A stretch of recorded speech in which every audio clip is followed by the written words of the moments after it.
This is the United States. They have been trying to install their governments in the countries all over the world, as we call Russian Valley countries, Georgia, Armenia, and many countries in Europe as well. The world would be much more stable if the US would be just out standing on their own ground. Russia still, of course, has major military presence inside Syria. Do you think that there is a possibility that Russia may intervene militarily at some point? There is no request of any sides for Russian troops to interfere. I'm very glad that actually the Syrian side, they're keeping their promises. In Russia, talking about the old saying, don't poke the bear. The biggest question on Ukraine that anybody would have: do you see the Ukraine war ending with Trump taking over? Well, knowing Trump, nobody knows. That is completely unpredictable. I was thrown without any guilt in prison in the United States under Trump. Whatever Trump claims, we don't know if he's going to do it. In fact, there is a hope. He became wiser. However, Biden administration is just doing crazy stuff, and they give additional military aid to Ukraine over and over. So it does not kind of build trust to the United States. Trump might want something, but Trump might say that, okay, we'll end this. What are the red lines that Putin would have? Hear these crazy talks that they want to emplace nuclear weapons in Ukraine and stuff like that. Yeah. It's unacceptable. Russia is going to win this. Everybody would probably blind person now understands Russia, in terms of the size and military power and economy, will win, and we will win soon. How dangerous is this moment right now? I do believe that the situation is quite hot. If there is a nuclear war, those who are alive will be jealous of those who are dead, meaning nobody wants that. Our government, President Putin, said that we will do everything, including the nuclear weapons used, to protect our land and our people. Do you think Putin is holding back because he fears perhaps a full-fledged blowout war with NATO? We are not the US. We don't throw bombs just to show to the world. We don't burn out the population like that. Some might even construe it as weakness. Russians are maybe slow to make decisions, but very fast to write. Look, we are capable to do that. And when the moment comes, when there is a punishment.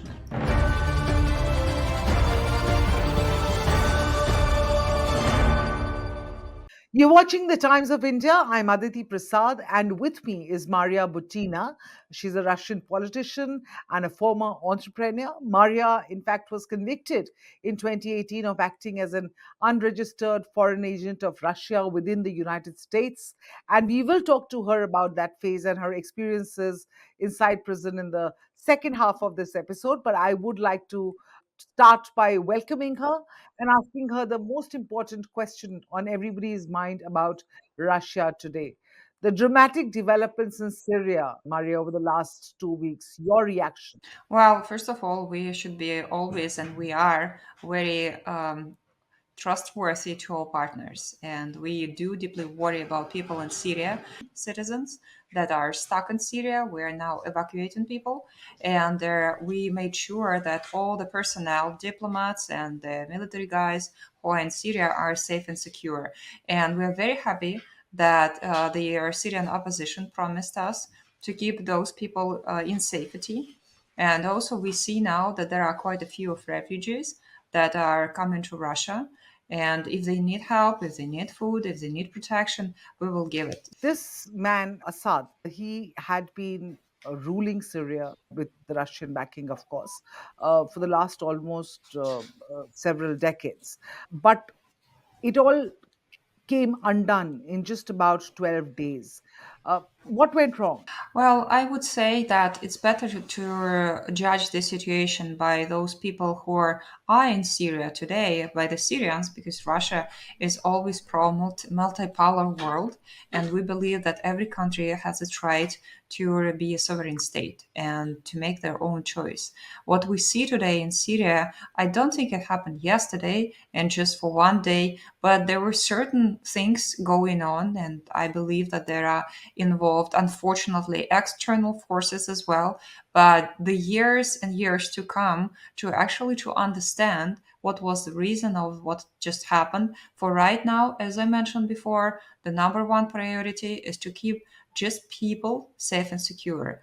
And I do believe we have a very, very old Russian proverb that says that history will place everything on its places, which means that the truth will be revealed. But now we should be focusing on saving those who are in trouble and in need. When you talk about saving those, of course, Assad and his family are also in Russia. They've been given asylum. Where is he now? Do we have any idea? Are there any next steps in sight? I think that you better follow the official claims, and if they want to disclose this information, but now there are certain security issues, of course, so we would keep these things private, and any official claims would be trustworthy to talk of, but it's not on my position now to disclose any information, especially in being air. So I think every country would do the same and would be understandable of the position of keeping humans' life safe. But is there any talk of sending him back to face a trial in a tribunal or any such thing? There are no talks like this in Russia today. Absolutely none. Would you consider whatever's happened in Syria? Would you admit that it has been a blow for Russian interests in Syria? Well, it's not in my position now to make certain statements, and I do believe that before you make any decisions and make any claims, you should be in completely owing all the information on what is going on. It's too early to call, as they say during the US elections, meaning it's too early to claim any results and any outcomes and to place any guilt of the situation. For right now, we should be focusing on the situation per se and only later make any conclusions. It's just too early to say we don't have enough information. While speaking at the Doha Forum, the Russian Foreign Minister Lavrov said that Giuliani and the HTS are being used as geopolitical pawns.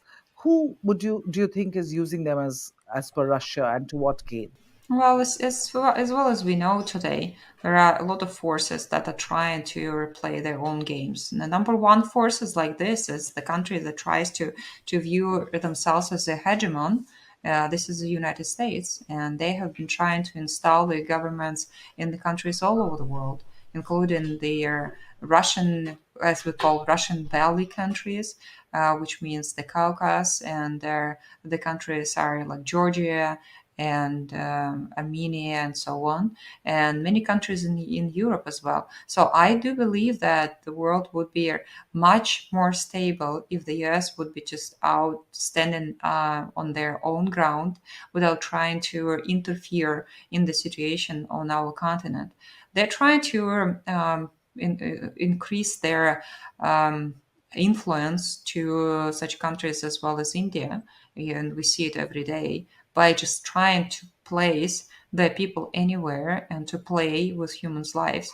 We don't like that. We believe that the world should be multipolar, and we do believe that every country has a sovereign right to develop and decide its path.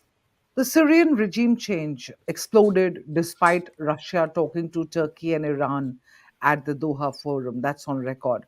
So, what went wrong? Because you've talked about the United States, but there was a Turkey also which was playing a role. No, it's too early to say. We don't know the complete information today to make any conclusions. Look, I know that there are people, especially in the West, who like to comment things like prophets, saying like, "Oh, we know such and such," and make baseless statements. So Russians in our mentality is not like that. So if we Hmm. say something, we know something, and we are absolutely sure that by saying something, we don't put certain people in danger. So I would avoid today to place any guilt to anyone. Even when I talk about the United States, I'm just talking about general sense because they have been doing it so many times that the world is now used to believe that whatever happens in the world, the United States has its game played on right there and right now. Unfortunately, we're in the conditions like that again. Giuliani has promised to make things sort of come back to normal in Syria and to rebuild Syria in one of his recent speeches that I was watching. But Russia still, of course, has a major military presence inside Syria. You say you've just confirmed to me at the start of this interview that Giuliani has said that he will not touch those military assets and that they will be safeguarded. Do you think that there is a possibility that Russia may intervene militarily at some point to, uh, for status quo? There is no request of any sides for Russian troops to interfere, and I'm very glad that actually the Syrian side they're keeping their promises. And again, in Russia, talking about the old saying, "Don't poke the bear," and don't try to attack our people, and it's going to be all right. So we should now just to look precisely on the very complex situation to understand what's going and to understand what people's needs are and also what things do they ask Russians to do. And without any request or invitation or necessity, Russia will not play any games. All right. But you can't guarantee the same for the other players, other stakeholders in operating in Syria, isn't it? Nobody can. Unfortunately, every country and every nation and every person and every government decides for themselves. So, Russia today should stand their ground and keeping their people alive and safe and secure. That every country would do that, and I hope that we all now in this very sensitive region will have enough patience to actually keep the situation peaceful, because I do really worry about those people who are trapped today in the political circumstances. Right. Let me just move across to Ukraine now. And the biggest question on Ukraine that anybody would have, do you see the Ukraine war ending with Trump taking over? Well, knowing Trump, nobody knows. That is completely unpredictable. What I see from year to year from the US presidential administration that every next administration changes everything that the previous administration did. At least they say they are going to do that because Trump, when he was elected first time, he promised that he will reverse Obama's policies against Russia. And what did he do in fact? In fact, there was an expulsion of diplomats. There were no new sanctions in place, and so on and on. And well, I was thrown without any guilt in prison in the United States under Trump. So unfortunately, here. Here in Russia, we have difficulties with understanding the United States language because if we promise something, we do it.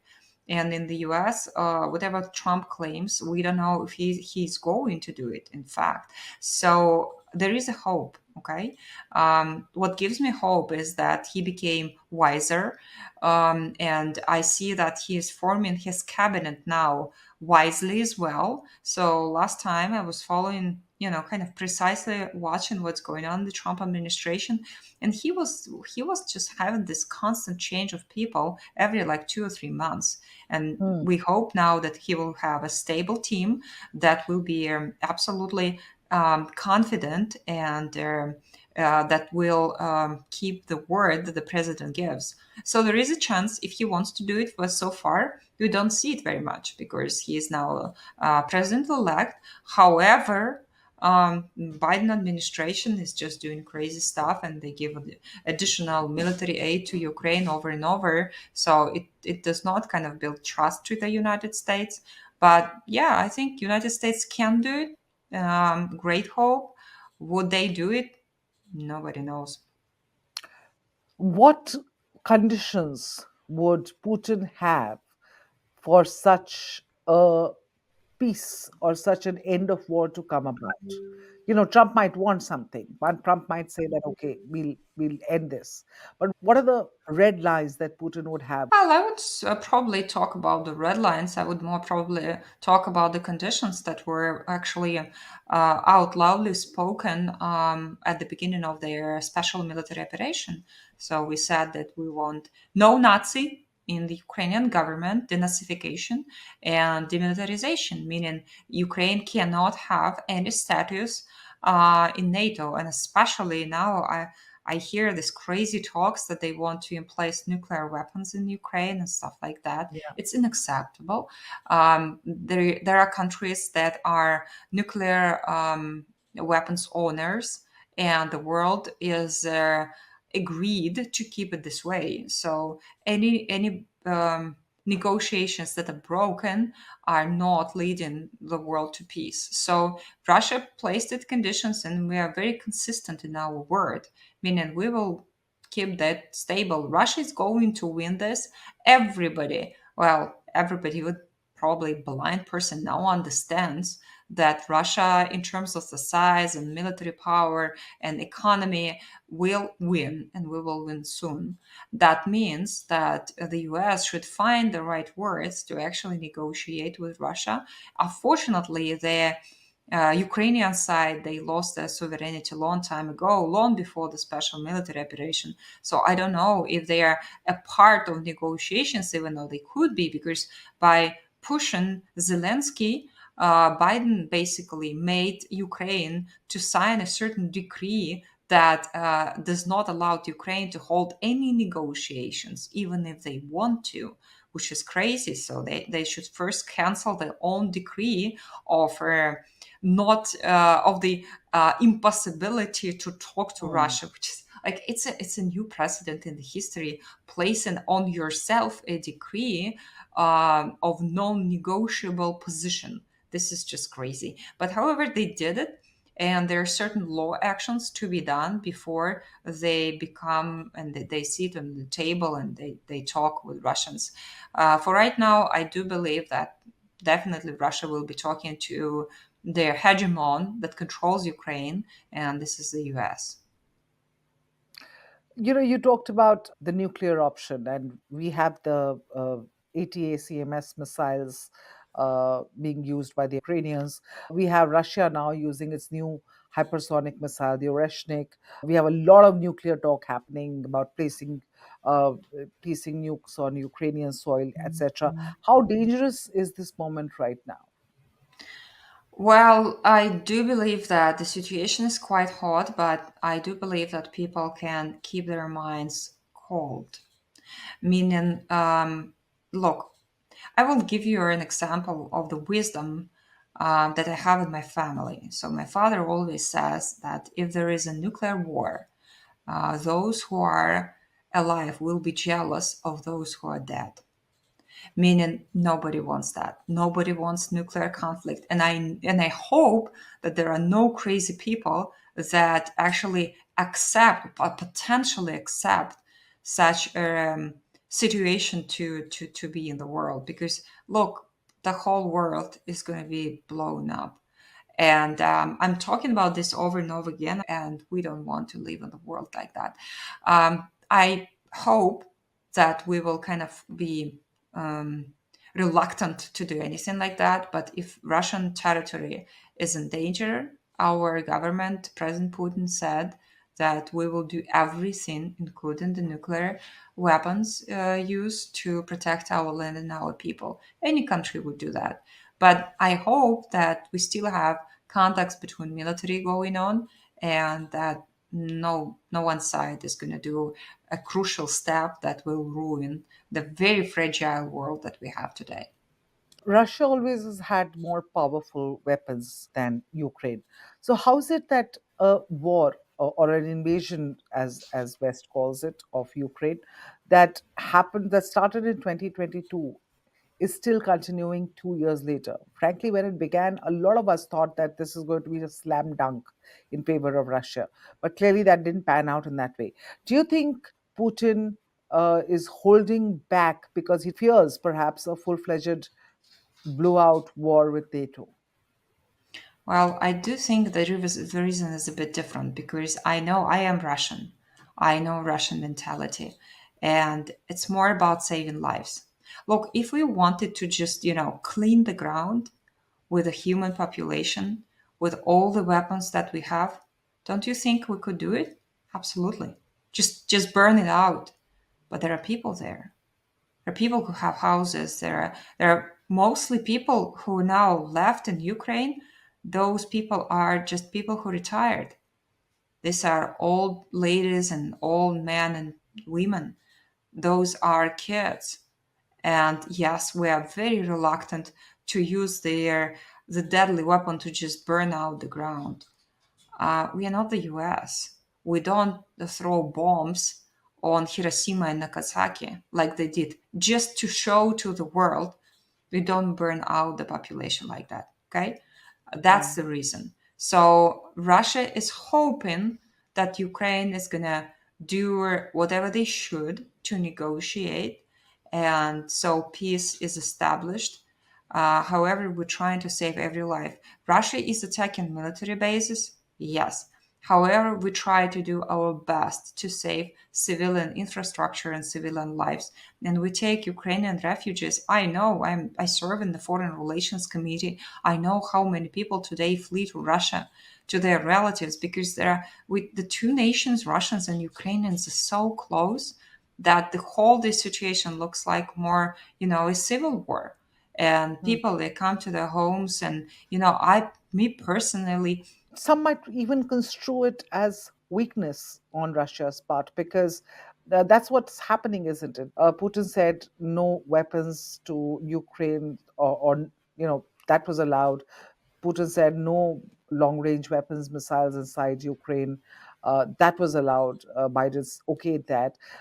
No boots on the ground, and there are some troops from some NATO nations that we've heard are on the ground. I was speaking to uh, an American strategist, and he said that Putin's doesn't seem to have these red lines. He draws out the red lines, but then it's okay if you break those red lines because there is no retaliation. Well, as a person who has, you guys in India have a completely different philosophy, like we do from Mhm, mhm. Americans. And talking about all Russians saying, well, let me give you number three, but it's just wisdom of the generations. Look, the United States, the whole state is younger by age than our Bolshoi theater. So, in terms of wisdom and talking about India, come on, we guys kids comparatively Mhm, to your mhm. history, we just don't exist on the history map. You're so ancient and so wise. So um, talking about the old saying of our generations, um, in Russia it sounds like Russians are maybe slow to make decisions but very fast to write. So which means that we always give another chance because we know what is history, and we understand that any decision that is made on emotions is not a good decision. And we of course we tell them over and over again, like, guys, stop, it's going to be bad.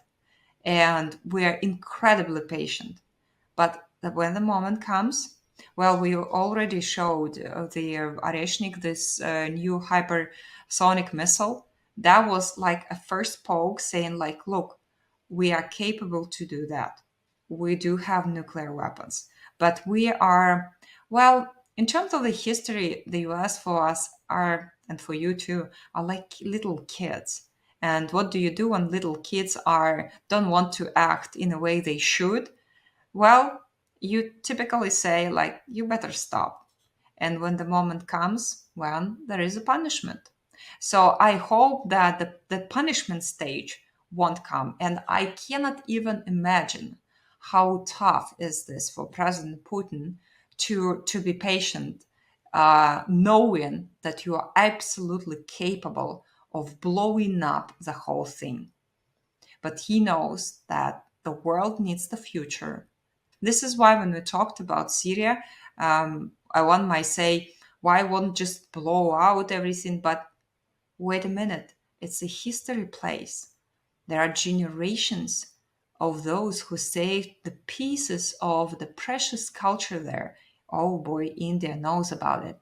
In the US, they're like little barbarians. They don't care. Wherever they go, they destroy everything. That's why we probably, some people would say slow, but oh well, not people in the Asian continent. Oh, you guys don't think it's about slowing. It's about actually being wise. Don't make decisions fast. Go ahead, think twice, and only then make decision. Because once you do it, once you make the step, can you actually change the situation? And what does it mean for the world to come? That's the question. Has the Let me just come back to Trump for a moment. You were in the US. You were arrested when Trump was the president, the first round. You were arrested on charges of being a Russian spy. Could you tell us what exactly happened? Well, I've never been charged with spying actually, and I only served 18 months, which basically means that they found nothing on me. Well, I was, according to the court statement, I was conspiring with myself in an attempt to act as a foreign agent by the law number 951 that has not been um, applied for 50 years before me. So they found a ticket for an airline ticket that I booked for my friend who was traveling his vacation. However, he was a government official, and there is a law in the United States that if you help to a government official, you may be called a foreign agent and serve for 15 years. So, can you imagine how little they had evidence if they just gave me 18 months? They had nothing. They sealed all the case. They placed me on solitary confinement for 4 months. They thrown me between six different prisons, and they couldn't find anything. A half a year of debriefs, and they only made me guilty of conspiring with myself in not even spying. That's it. Well, that probably anyone who looks close on the case, and I wrote a book called The Prison Diary, anyone would actually get that this is such a fake, and they needed a scapegoat during the Russia scare. And look at the Mueller's report, Duran's report. There was no collusion between Trump and Russia, and now they say there was none. So here's my question: why did I serve my time if I have never been even mentioned in those reports? I was a Mm. student getting my PhD in the United States, came there legally as the hundreds of students. And my best friend, by the way, was from India, a wonderful guy. He taught me how to watch Indian movies. You guys have great movies, actually. You'll probably enjoy watching them. But coming back to what actually happened with you in the U.S., and that was during the first Trump regime. Uh, how confident are you, or how confident are you that that Trump in his second stint will be able to engineer peace between Russia and Ukraine, Me given your personally, Me personally, I am not. And during the whole election time, when there are many Russians who are sympathetic to Trump, I'm not. Look, I just think that's the guy who knows how to make deals. I get it, but he also know how to cheat.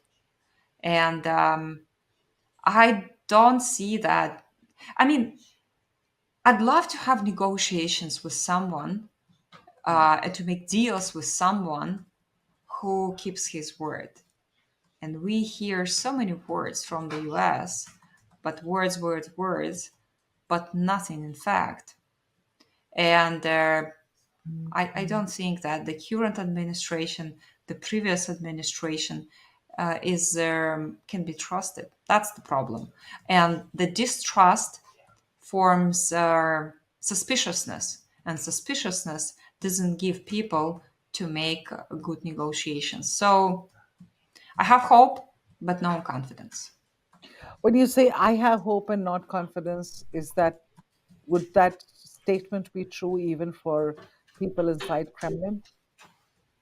Well, there are different views, different people. In Russia, we have many different opinions, and I don't know if I'm probably minority who is so skeptical. Well, it's maybe based on my experience with the United States, and I don't know, but I prefer to be careful.